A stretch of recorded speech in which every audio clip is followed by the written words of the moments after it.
Today's meeting of the Velshi Book Club Banned Book Club is officially underway. I'm joined now by an author who I did an introduction for her, but she doesn't really need one. Jodi Picoult is the author of some 30 acclaimed novels and stories, including the Velshi Banned Book Club feature 19 Minutes, her latest book, By Any Other Name. Jodi, good to see you. Welcome back to the Velshi Banned Book Club. We're talking a lot about hope, things people can do, opportunities that exist in front of us. Everybody's had a little time to digest what happened last week. What is it about you? Why do so many of your books get banned and challenged? Well, I mean, theoretically, if you ask the book banners, apparently I'm writing porn. Here's a spoiler alert, I'm not writing porn. In fact, many of the people who are banning my books have not read my books and fully accept that and say so when they ban them. You don't have to read a book to ban it in America anymore. And, I think the reason that my books tend to be banned is because, like a lot of the books that have been banned by LGBTQ and BIPOC authors, what they tend to do is encourage readers to think for themselves, and that is a very dangerous thing. I mean, that's the thing we need, right? That's if anything, if you look, what we need. Yeah, if you look at our political recent history, we could do, and all over the world, we could do with a little more critical thinking, and that's all you're inviting people to do. You're giving people information, asking them to think. Absolutely, and particularly in a school setting, we're talking about a lot of bans happening at the school library level. It is terrifying for parents to think that their kids might be exposed to ideas different from the ones that they believe. Because if their kids grow up and think differently from them, then we actually have progress in this country. I got 19 minutes here. One might think, given the topic here, school shootings, that the reason this book is so frequently targeted, if one didn't know, because as you say, a lot of people who ban books don't read them, they say, why do you think her book gets banned? Why do you think this book gets banned so much? Because it depicts school shootings, and I get that parents may not want their kids exposed to that, even though they are.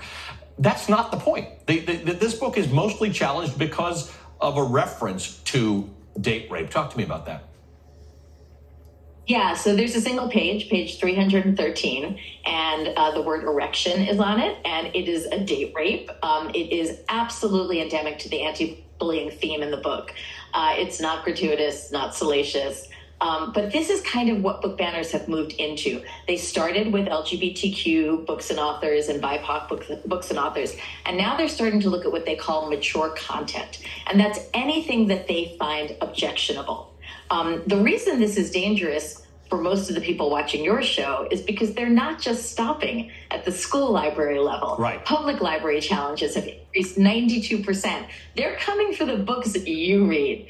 Fantasy, romantasy, romance, mystery, thriller, anything that they deem objectionable, they're trying to pull off shelves, not just in schools, but also now in public libraries. And that's why, you really should care and do what you can to stop it.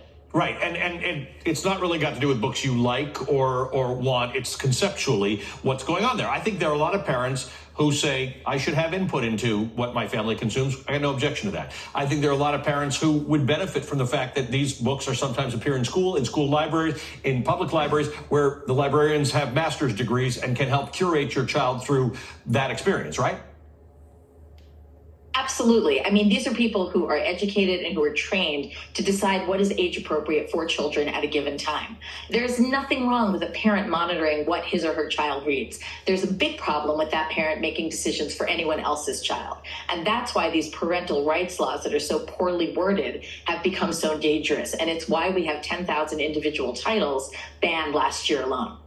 Well, you obviously, in addition to being a prolific author, you engage a lot in communities, with teachers, with students. Tell me where you think we are in this. As you see, the numbers have quadrupled from a few years ago in terms of individual titles being banned. Is the pushback getting better? Is it harder? Tell me where we are.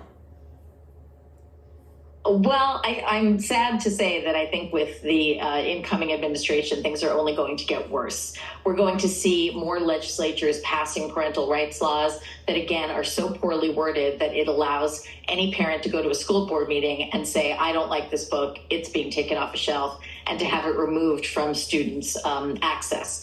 That's really problematic. I think we're going to see more of that. And because of that, I think we have to see more people speaking out. The vast majority of Americans do not want books banned. Yep. It's a very small group of individuals who are making this happen. We just need to be a lot louder than they are.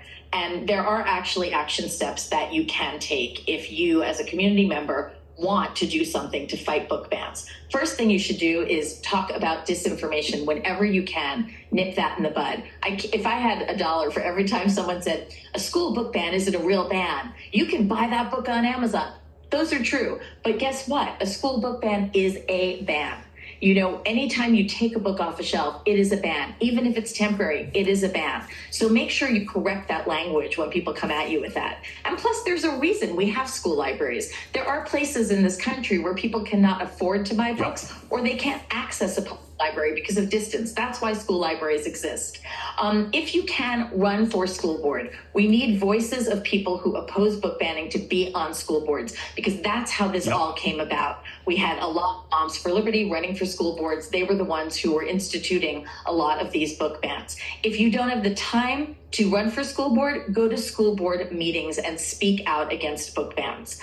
You can send letters to your elected officials.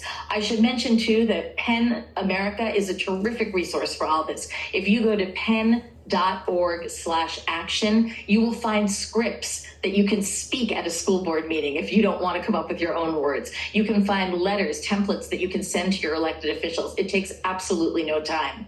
If you are a kid, start a banned book club in your school. And if you have the resources, buy a bunch of banned books and stuff them in those little free libraries all over your community so that people have a chance to read them and start talking about them. But above all else, speak out.